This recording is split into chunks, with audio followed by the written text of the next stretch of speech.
We take that story forward now. We're now joined by Gauteng Provincial Spokesperson Elijah Mhlanga. Elijah, thank you so much for your time. From the report, it was found that Gauteng particularly is operating at just over 30% of its health practitioner capacity. Why has the province allowed that shortage to persist? Good evening, Lupang. Well, it's budget cuts. If you look at the breakdown that the public protector was giving there, it's shortages of human capacity at municipality level, whether it's a metro or it's a local municipality.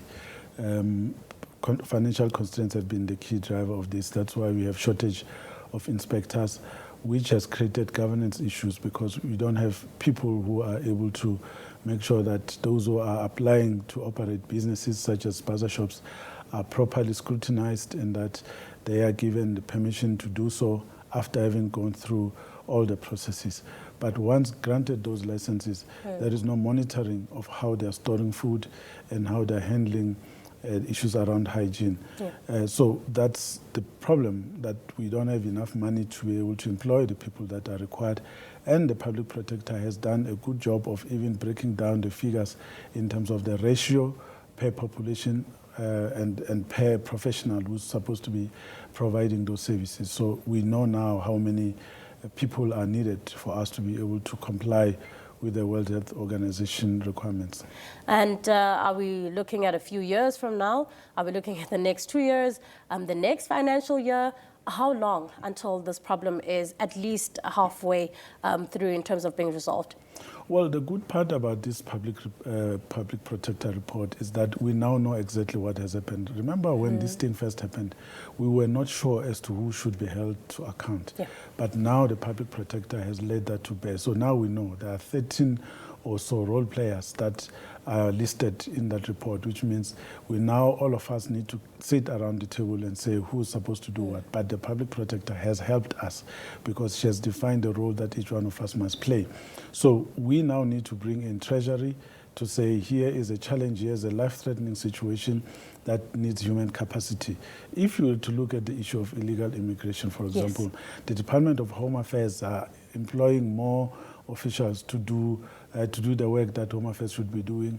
Labor as well is hiring 10,000 inspectors. So there's that realization now that we need human beings who will be present at the different points of contact so that they do the work. Same thing, if you look at this report, illegal immigration is a huge challenge. It says that of 12,000 Spaza shops that we have in the province, about 7,000 of them are operated by foreign nationals, a majority of whom do not have permits to operate those Spaza shops. If you look at Ekurhuleni, they say compliance level is at 5%, which means a large majority of all the Spaza shops that are there are illegal, basically. And you'd remember that just after those incidents, those sporadic incidents of those Spaza shops, as well as the fatalities thereafter, there was then that registration process that had been opened up and been set up to allow Spaza shops to register as well as hold them accountable should anything happen. How far is that? It's been a while since we've actually followed up on how far that registration process is. Is the province satisfied with the number of Spaza shop owners who've actually registered? The process is ongoing. The public protector refers to it in her report in terms of the number of applications that are received. And she gives examples of the number of foreign nationals who are applying versus local South Africans. But also she finds cases of fronting where local South Africans are applying on behalf of foreign nationals. She has referred those matters to SABC to investigate so that prosecution can take place.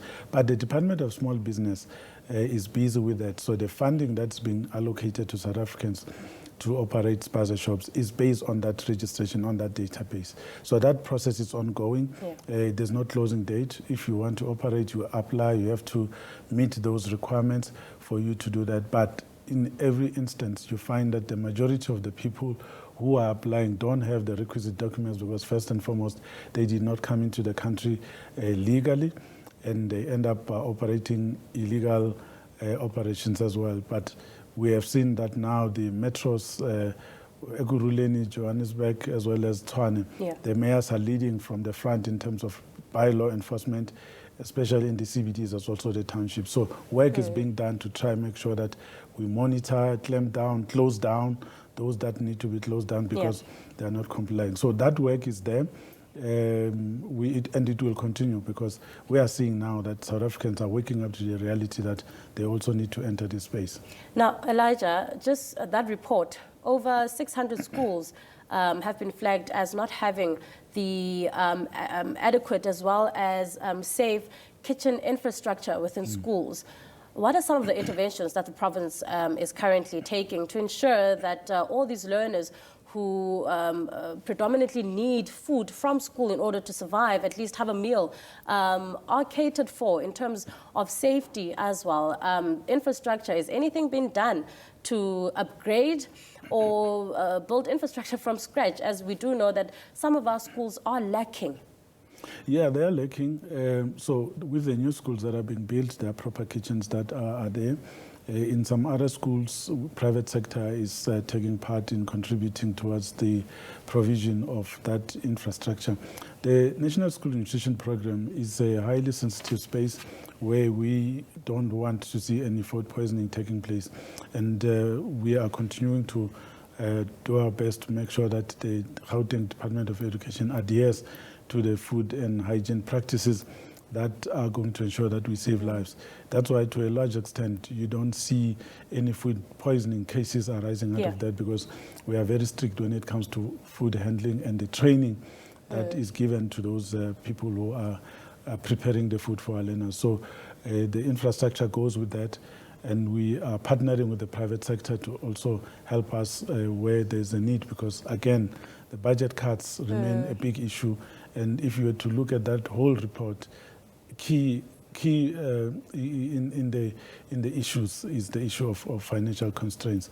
As well as underspending. How do we then justify that, where you have a food crisis as well as the province having underspent in the last financial year?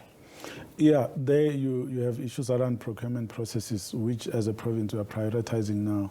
We are making sure that the funds that are allocated are actually spent on exactly that which should have been spent on. Infrastructure is a huge issue. The MEC now is crisscrossing the province, talking to communities about how our schools should be improved, because most of them, or a good number of them, are experiencing large numbers of learners, and we don't have enough space for that. So there shouldn't be any under expenditure, especially when it comes to infrastructure spend, because we are having a huge challenge when it comes to that. But alongside that, we're making sure that the school nutrition program, because it's a much needed service that we provide to millions of our children, it's also protected in that process. Elijah, thank you so much for your time. Elijah Mhlanga, the Gauteng provincial spokesperson, breaking down that public protector report where Gauteng is concerned.